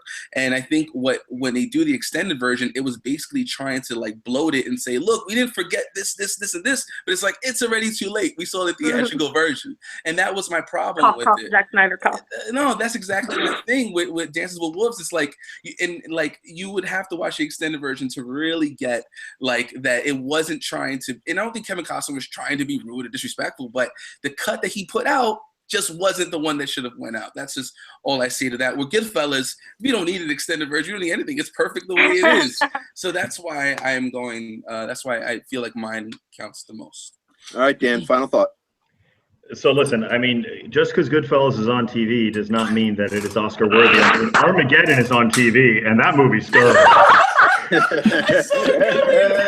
No, on a serious note, I mean, when you look at what Saving Private Ryan was able to accomplish, when you look at again how this movie was shot, how this movie was acted, and everything that went into this movie, it is the quintessential Oscar-worthy picture, especially when you talk about when it's compared to what won. I don't disagree. I agree with you, Jarrell. Shakespeare in Love was not a bad movie. It was an entertaining watch, but it's a movie, and again, it's a retread of what we've seen before. It's not anything new. It doesn't redefine the genre. It's just it's an entertaining love story, and it was fine. You know, the same thing with Dances with Wolves and Goodfellas. I mean, when you look at Goodfellas versus Dances with Wolves, Goodfellas is definitely one of the best mob movies. I do agree with Maggie that Godfather 2 ultimately deserves that right a little bit more. I think there's some decent performances in Goodfellas. The one shot that was mentioned, that's fine. But in terms of compared to Dances with Wolves, I don't see it. The same argument that you put forth for Maggie in my movie, I see that more so with Maggie in yours movie, because it really could go either way, especially with yours, Jarrell, because it really could go either way with Dances with Wolves and Goodfellas for me. I think they're both Oscar caliber movies. I think they're both shot in a way that I think is respected by the Oscars and the Academy especially. And so I really could have gone either way. For me, that's a coin toss. When you look at E.T. versus Gandhi, I do think that E.T. did something to kind of elevate the genre of child movie. I will give you that. And there are definitely some interesting themes within it. I think some of the themes that you managed to pull out of it are even better than that of what Spielberg intended, which is fantastic and a testament to your ability to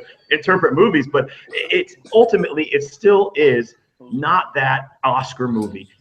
The child performances other than Elliot and Drew Barrymore are not very good. You've got faceless FBI agents that are kind of phoning it in. There's a lot.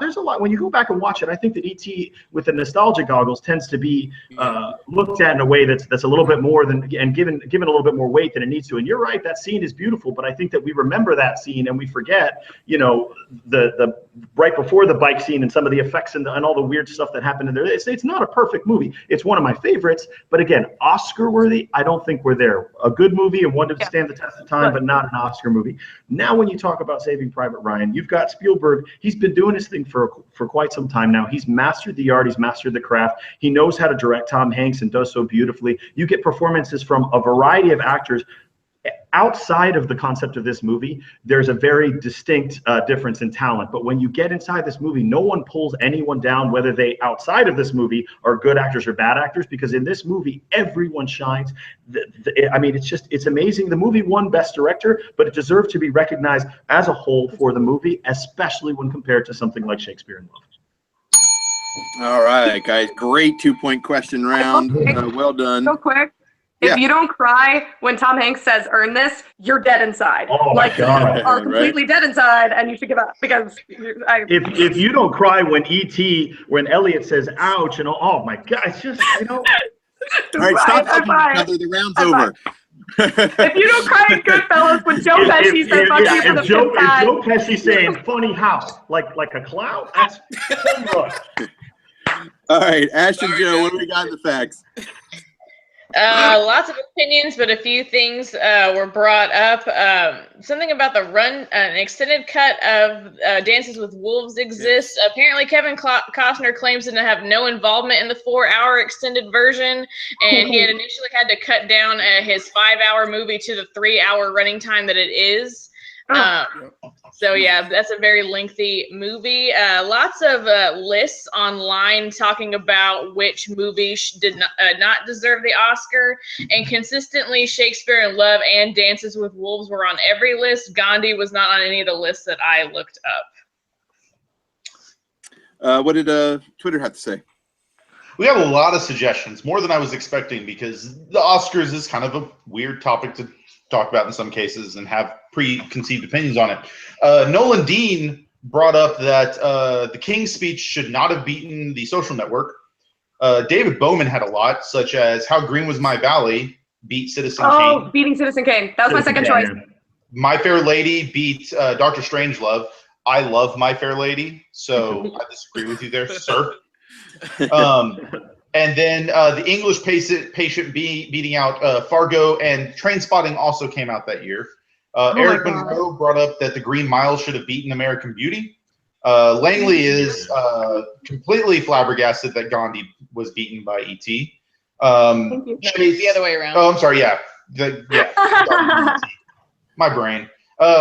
Chase Geyer said Forrest Gump beating Shawshank Redemption. I have to agree with that. Yeah. And then Corey Williams forgot that Star Wars should have won over Annie Hall. I've never seen Annie Hall, so I can't comment. But that's tough. Annie Hall's a really good movie, though. The writing, though, yeah, that's. And I don't know the world was ready to understand the impact that Star Wars would have. Right. Yeah. But that's a good. And you have to remember the Oscars in the early days were all rigged by the studios anyway, so it's no surprise that Citizen Kane lost because the industry hated Orson Welles. So this is he was talking shit about people in the industry. Yeah. This is a really difficult round to judge because one of the things I have to do is decide, first of all, if the movie that you won, that you are replacing didn't deserve to win, and that you've made a convincing argument that it didn't and then why the movie you picked. So I have to look at both films. That's why I'm glad it's a 2-point question, because it's really tough. I think the front runners for me are going to be Jarrell and Dan. And the reason for that is I think we took a little liberties with how relevant Gandhi wasn't, because I think that Gandhi was more relevant. And Jarrell did actually point that out as well in his final thoughts. And I didn't hear, I didn't have enough for why E.T. should overturn that. So for me, it really kind of came down to Jarrell and Dan. And I'm looking at, both of you made the argument for the other that the movies are very similar, or that it could have gone either way. So I was looking for the best compelling argument for why your movie was better than the movie that won. And it's really close, but I'm going to pick Dan, because I think he hit in Shakespeare in Love enough to make you realize why Saving Private Ryan is the better movie, whereas I wasn't quite convinced that Dancing with Wolves and Goodfellas were separate enough that one should have one over the other. They both seem to be really good in their categories. It's really tight, but I'm picking Dan. So Dan, you win 2 points. Well done, sir. Thank you, sir. All right. So with that, Dan moves ahead with 3 points. Jarrell has 2. Maggie, unfortunately, that means that you only had 1, so you won't be moving to the final face-off. But your help for me will be extremely important here as we go in for the final 3 questions. Sure it will, Jack. You did a great job, though everybody did fantastic today, so well done, guys, as we move into the final face-off. We need some really awesome final face-off music. So I have a couple questions written for today. Guys, final face-off scores are erased. So it's a best of 3. The person who wins 2 of these will win. So all you have to do is get 2. Originally, we were going to go all Oscar themed, but then I heard the sad news today. I know. Dan and I read the same thing. Well, then I guess it's good that Bill Paxton kicked it, because I threw in a Bill Paxton question to kind of mix it all up. So sorry, Bill. Thank you. Man. Phrasing. All right, guys. So here's what I did. So I wasn't going to go all Oscar themed. Instead, I did throw in a Bill Paxton question because I feel that's a good time to bring it up. He did pass away today, if you haven't heard, unfortunately, at the age of 61. We lost a great actor of a lot of cool movies that we really love. So here's what I want to know from Jarrell and Dan. What is the best Bill Paxton movie? What is his best movie? True Lies.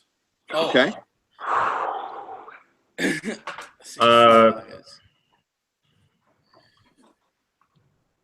Twister. Twister. That's Bill Pullman. That was Dan who said Twister. Okay. Let me just make my little chart down here. Isn't Twister Bill Pullman though? No. Not Bill Paxton? No. That's Paxton. It's Paxton and Helen Hunt. The classic trick. No, it's definitely Bill. Okay, so I heard Jarrell first. Jarrell, you have 2 lies. Now we're back to 20 and 10. 20 and 10. So we're doing the regular rules. Time starts, Jarrell, whenever you're ready. Is it Bill?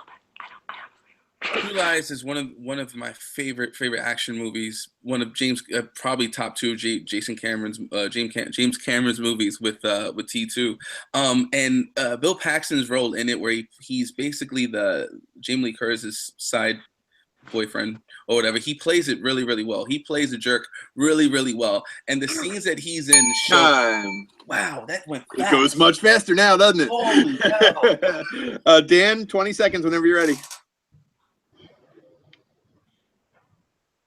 Twister is not only an amazing movie, but it's a movie that features Bill Paxton. Bill Paxton is, I think, 3rd or 4th supporting character in True Lies. I mean, Tom Arnold puts in a better performance. Arnold Schwarzenegger puts in a better performance, whereas Bill Paxton drives the entire plot of that movie. You believe he's a storm chaser. You believe he cares about Helen Hunt's character. You believe those CGI twisters going on the screen based on the way that he's delivering all his lines and all his action. Time. All right, Jarrell, 10 seconds.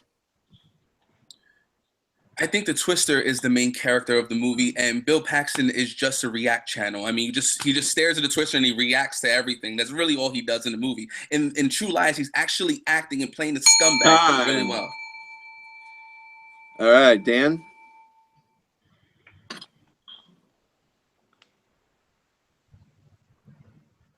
The story of a storm chaser who left to become a weatherman and get back into the mix is a compelling and deep character. A used car salesman that's kind of slimy and doing his thing and coming on to Jamie Lee Curtis is not exactly a groundbreaking performance. I think it makes a bigger impact.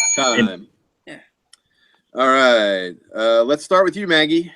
Whose argument spoke to you the most? I will say Jarrell hurt himself a little bit by not bringing up a Jamie Lee Curtis striptease. Come on, man. That wasn't. Oh well. Okay. Fine. I will ask a clarification question. Yeah. Clarification question: is it best Bill Paxton movie or best movie with Bill Paxton? It's performance, right? You said. No, I said what was his best movie. So you can interpret that. Argued as best as. I mean, the arguments were similar in that vein, anyway. So. Yeah, I was not to semantics it, but you know what? I honestly, there was one just line that knocked me out, which was Twister is the main character in Twister, and that Bill Paxton or Pullman, the world may never know, is actually it's acting. Bill Paxton.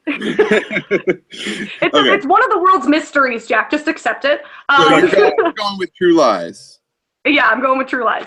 Ash and Joe. I'm going to go with Twister because even though it was brought up that the Twister might be the main character, it was also brought up that Bill Paxton's role in True Lies was he was Jamie Lee Curtis's side dude. So he's kind of like relegated to a 3rd tier role of minor importance to me. Yeah, and for me it was that way too. Dan punctuated why why Bill Paxton in Twister makes the movie Twister work. So Dan, you do get the first point. Nice. Well done. True Lies is a much better movie, Jarrell. Holy cow. For sure. So yeah. I agree. Okay, guys, good job. So Dan, you're up by 1. If you get this next one, you win. Jarrell, you need both to stay alive. Well, you need this next one to stay alive. Tough. So we're gonna go Oscars, guys, for these last 2. You have been warned. And the first question is, what category should be added to the Oscars? Comedy. Best mocap. Comedy. Okay. Motion capture performance. Yeah, got it. Comedy, mocap. I heard comedy comedy from Jarrell a few seconds before mocap from Dan. Okay. So we're going to go with Jarrell first. Time starts whenever you're ready.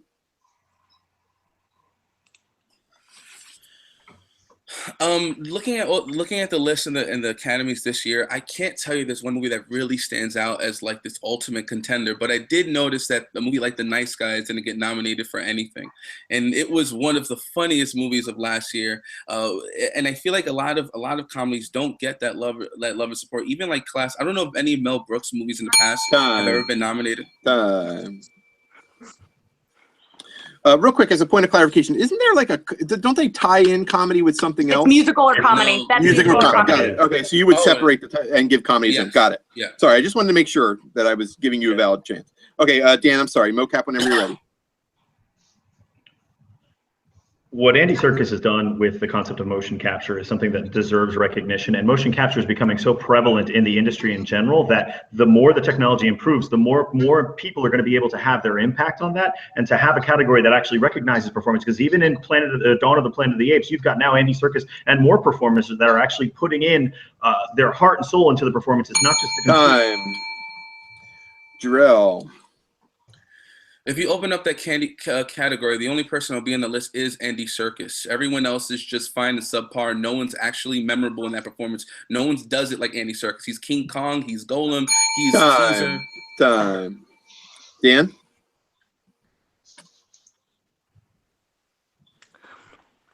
So the problem with comedies is that the Academy needs to recognize comedies as movies rather than having this situation where comedy needs to be its own thing. With mocap, it is an art and it deserves to be recognized, and it's about what category deserves to be added.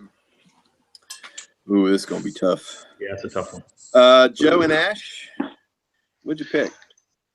For me, the point was brought up earlier about like musical or comedy. I think that's at the Golden Globes. The Oscars just like mashes everything in together in Best Picture, Best Actor, Best Actress. Yeah. Sorry. Yeah, that's why La La Land is up for Best Picture. Yeah. Yeah, so I was focused more on double checking that aspect than actually actively listening to both arguments. So I'm gonna set it to Joe to say something. I was on board with the concept of Best Mocap. Until it was brought up that Andy Serkis would be the only person in the running for it. So I'm gonna have to go with Best Comedy because that is a broader collection of ideas and concepts. Maggie, do you feel the same way? I do want a T-shirt that says "No one doesn't like Andy Serkis," but no. Quote Dan. But I will say that yeah, I think Jarrell got a little more in there. And also that he was advocating for films that already exist to be recognized rather than technology that may develop in the future. Yeah, for me it was Jarrell as well. That Andy Serkis line was a pretty good hit, and I remember thinking while Dan was speaking, like, yeah, but what if there's like nobody motion captured for an entire year and no one wins? But Andy Serkis does one movie, so he just wins automatically. That was a great point. So comedy does win for me. Jarrell gets the point, and we are tied. Way to go, guys, Jarrell. this is the way it should come down. The final question. The final question of it all. This will determine the winner of Fan Friction for the day, and the question is this: who is the biggest star in Hollywood? The Rock. Fuck. Tom Hanks. It was a chance for you to fight that question again. Maggie had you made it to the end, but since you're not in it, that's why I asked it because her and I fighted this question. It's not a word. Fought this question on the fan fight. So okay, we're going The Rock versus Tom Hanks. Jarrell, you get to start whenever you're ready. The Rock is not just a movie star. He's an action star. He does dramedies. He touches it all. He has shows on networks. He's inspirational. He motivates everyone. He hosts major award shows. He covers all cylinders. He's an actual star worldwide. And I think over Tom Hanks is just an actor, a phenomenal actor. Just an actor, though. I don't think he's worldwide. Sorry. The Rock. The question again, Jack, really quick. Is who is the biggest star in Hollywood today? Okay. You're going to get a few extra seconds, too, because I gave him a few extra seconds. Awesome. the versatility that Tom Hanks is able to show is why he is by far the greatest star, the biggest star in Hollywood today. He is loved by children in his roles as Toy Story. He is loved by adults in his turns in dramatic and action-themed things. He's great in comedy. He's great in every aspect of what is filmed. And when you talk about Hollywood, it's about being able to captivate a variety of audiences and being talented in that way. The Rock is entertaining, but it's more the star of social media and just kind of popular. All right, it's going to be tough. Go ahead, Jarrell, whenever you're ready. I could give you a laundry list of people who are better actors than The Rock, but I'm not arguing that. I'm arguing who is the biggest star, and I don't see Tom Hanks doing that, making the same effort that The Rock is to become a household name, to be that star to everyone. Yeah. Dan, whenever you're ready.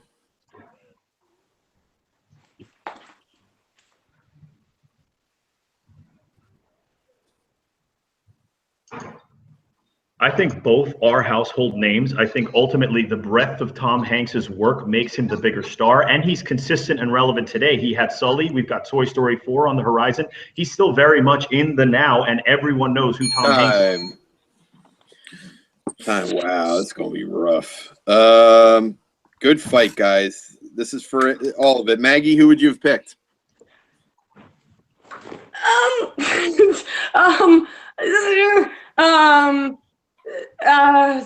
Okay, well, I will say, and Jerome might have hurt himself a little bit by not mentioning Moana, since Dan did bring up Toy Story, and the rebuttal could have been that The Rock is also in hit animated movies. But I think that despite that, I think I'd still would go with Jarrell, because he did say how The Rock crosses multiple mediums. The television, and just the fact that people are inspired by him. And I think that, Point The for Rock. Jarrell. I smell what he's cooking. Ash and Joe. Boredom. Ash and Joe, who would you have picked? I had two quick questions so I can clarify my answer here. First, the exact wording of the question is what? Who is the biggest star in Hollywood today? And the second one is, and this is more for you, do you know if The Rock has hosted anything? That's actually a question I was going to ask you as fact checkers. Has CBS. The Rock hosted an award show? Because I did not know of one. Wasn't it the Kids' Choice Awards? He hosted a couple of shows, but he also did the MTV, either the Music Awards or the Movie Awards. It's one or the other. They still have those? Yeah, they do. Yeah. Out of touch I am. That would be my Oscar. But you know who Tom Hanks is, though, Jack. I do know who Tom Hanks is. That is true. Okay, so those are the answers to the questions. Yes, I guess he has. Who did you pick? I actually am still going to go with Tom Hanks, because he, at this point, has become legendary in status. He doesn't have to do things like host. He did all of that. It was brought up that they went with the TV. When the TV crossover was brought up, Tom Hanks used to do that. And how he did all this stuff back in the day. So, But that wasn't in the argument. Yeah, no, if I had another rebuttal, when it's brought up for the other side, it immediately makes me think of the comparison. All right, so it's coming down to me, is what you're telling me. Sorry. Well, no, that's okay. That's my job. Wow, this is tough, guys. So He said the thing. For those of you playing the drinking game at home. It's tough. All right, guys. So here's the deal. Both of you mentioned the versatility of your performers.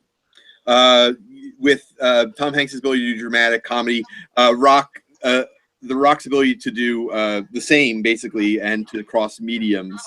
So what got it for me was Jarrell pointing out that the question does say not the best movie star, because Tom Hanks is the better actor, but in Hollywood, he demonstrated why The Rock is the Hollywood star of today. I'm giving it to Jarrell. It was really close, but Jarrell, that means you have won. Thank you. Way to go, bud. Thank you, man. Wow, that was Good close. game. Good game. Yeah, Good that game. was fun. Wow, what does That Twitter was so fun. what does Twitter and YouTube think, guys?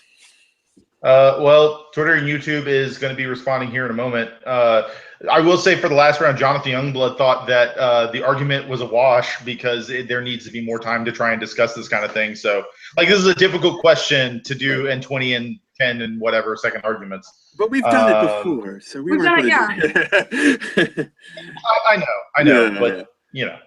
Yeah, I wanted that's the quick sampling of it this time instead of doing a full round. But yeah, he's right. We did this. Jonathan, you should be vindicated here though, because you chose The Rock in the fan fights and he lost. So he did not win. That to me is the best. I mean, you had the minute you said The Rock, Jarrell, I knew I was toast. And I'm then surprised that argument just took it home, man. To be He's like honest, the most charismatic honest, person though, that's like ever lived. Yeah. He's like the most. I didn't want to argue The Rock. I didn't want to argue The Rock because it was kind of like, I know he's the biggest action star, but I really want to challenge myself. But I'm like, forget it, The Rock, I guess. That's what happened because I didn't want to go with the easy answer. I really did. Look, sometimes that fruit hangs way low, and you just gotta go. You know what, Dan? You know, I didn't want to, but I did. So. Dan should have just gone Vin Diesel, and then they just should have. Oh yeah, we really could have. Yeah, that would have been a great argument for The Rock would be that he could do a movie like Central Intelligence and it still doesn't hurt his career. Yeah, right. He can do. The best part of Central He can Intelligence, in my almost opinion. do any movie. He can do the pacifier and the tooth fairy, and it doesn't hurt his career. I like For Tooth sure. Fairy. now it's on the internet. Okay, I will say Julie Andrews is in the tooth fairy, so it's like. It's kind of funny. It's charming. So, guys, it went a little long, but another fan friction's in the books. Congratulations to Jarrell today. Thank you so much, guys. I'd like to take a few moments to go around the table and just find out where we can find everybody and tweet more about the show. Maggie, where can we find you in the world of the Twitterverse and the world in general? You can find me at @MagoSnap or #ThatGirlThatYelled, and probably. But and yeah, and in St. Louis, come visit, guys. We'll give you a tour. You did a great job today. Thank you so much for coming out, Maggie. We appreciate it. Jarrell, you won it today. Good job. Where can everybody find you? Tell us about your YouTube channel. My channel is going through some reconstruction right now, but you can find me on Twitter and see all the updates. Jarrell Blue, one word. No E at Blue. Awesome. And by the way, everybody's information, of course, is in the description below. Fan champion Dan Hernandez did a great showing today. Well done.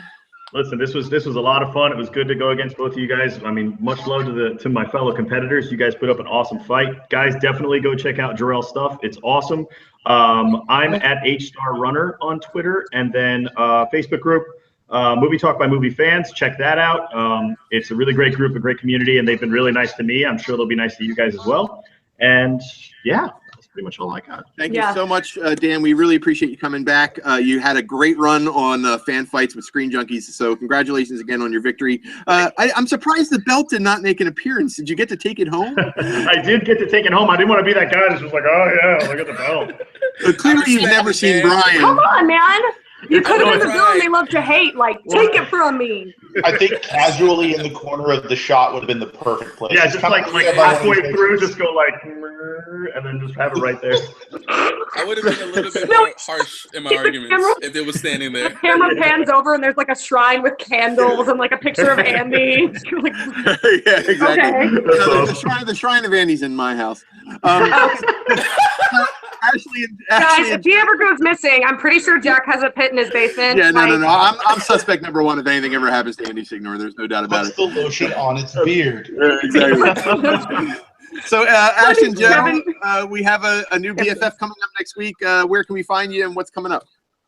You can find us here at the TUFF channel where we do BFF with this show, or you can find us on Twitter. Yeah, I'm at _Mrs. Davis. And I'm at Drake Masters. And we tweet all sorts of things. All sorts of things. And our next BFF will be over Armageddon. It's going to be a real fun time. Yeah. Nice, guys. Can't wait to see it. I don't know how it's going to do anymore. I hope you talk about Deep Impact as well, which is clearly the better movie. Though Joe, everyone go watch Dracula Dead, loving it. Oh, the worst movie ever. You'll get up from your TV screen because it's horrible. Guys, we return in 2 weeks with another episode of Fan Friction. We got a very special episode next week. 2 celebrity guests will be joining us, and one of them has recently been crowned a champion. That's your hint.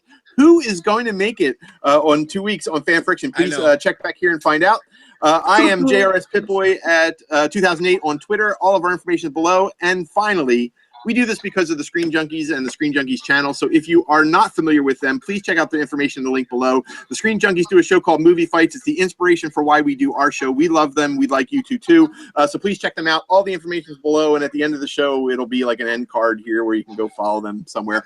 Subscribe and follow us. Like us on Twitter and all Facebook. And we will see you guys in 2 weeks. Thank you guys for coming. Good job, Jarrell. Congratulations, sir. Thank you so much.